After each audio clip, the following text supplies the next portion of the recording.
Je m'apprête à m'entretenir avec M. Harold Noël, qui est retraité de la politique. Alors, bonjour, M. Noël. Bonjour, M. Blondeau.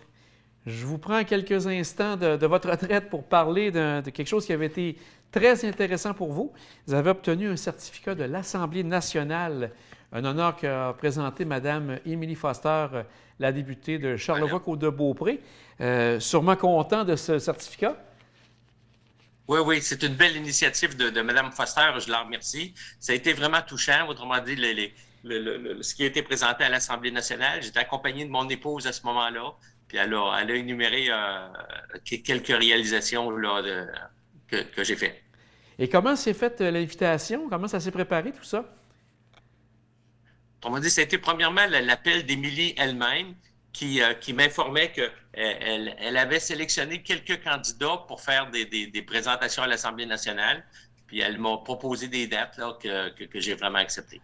Et donc là, est-ce qu'il y avait une petite préparation spéciale ou vous vous présentiez sur place et vous avez dit un petit peu à quoi ça allait ressembler?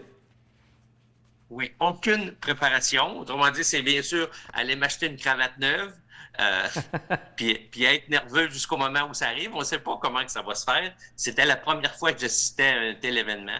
Donc, on était vraiment fébrile, mais on a vraiment apprécié. Donc là, Mme Foster a fait, bien sûr, comme vous dites, la présentation, vous nommant et nommant vos différentes réalisations. Et par la suite, avant que le tout se fasse, est-ce que vous avez eu l'occasion de faire une petite visite de l'Assemblée nationale? Comment ça a fonctionné? C'est sûr qu'en temps de COVID, c'est peut-être un Oui. peu plus restreint. Oui, auparavant, nous sommes allés dîner au restaurant Le Parlementaire en compagnie là, de la députée et de son organisateur, M. Lachance. Et c'est après la présentation qu'on a fait le tour de l'Assemblée nationale. On a bénéficié d'une visite là, vraiment en détail là, de l'Assemblée nationale. Avez-vous eu l'occasion de rencontrer le premier ministre?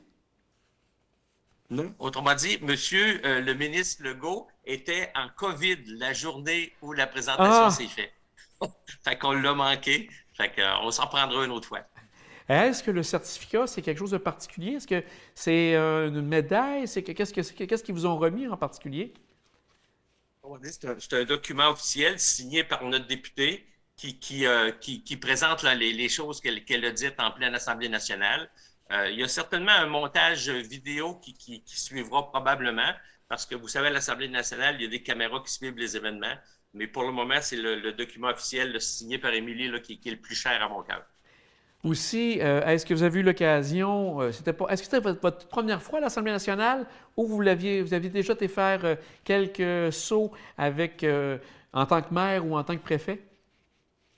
Oui, exactement. Donc, on a déjà été rencontrer différentes députés, soit libérales ou de la CAQ auparavant, pour discuter de dossiers de Sainte-Pétronille ou même de l'île d'Orléans. Mais autrement dit, avec ces honneurs-là, c'était la première fois. Je vais en prendre un petit instant encore de votre temps pour vous poser la question.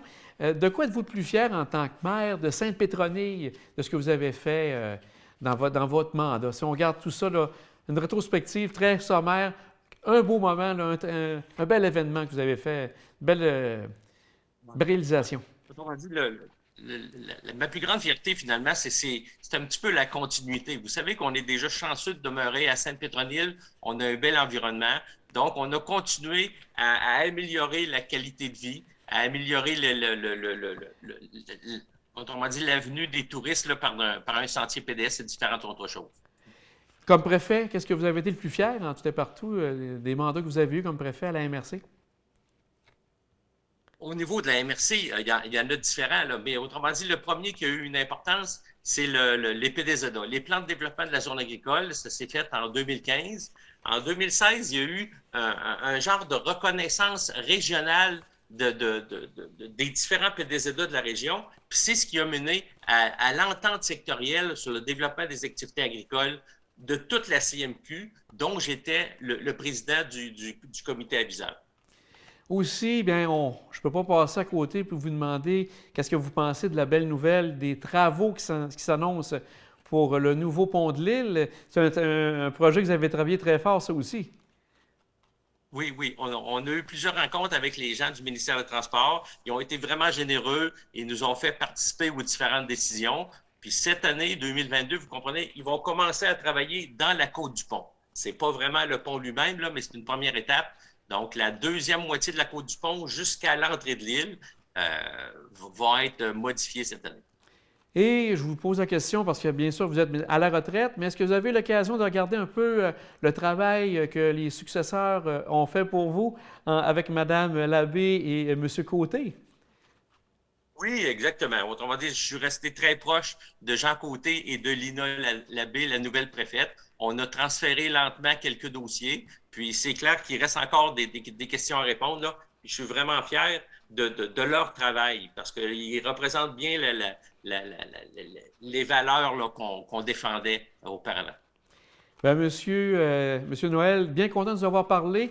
Félicitations encore pour votre certificat et à très bientôt, j'espère.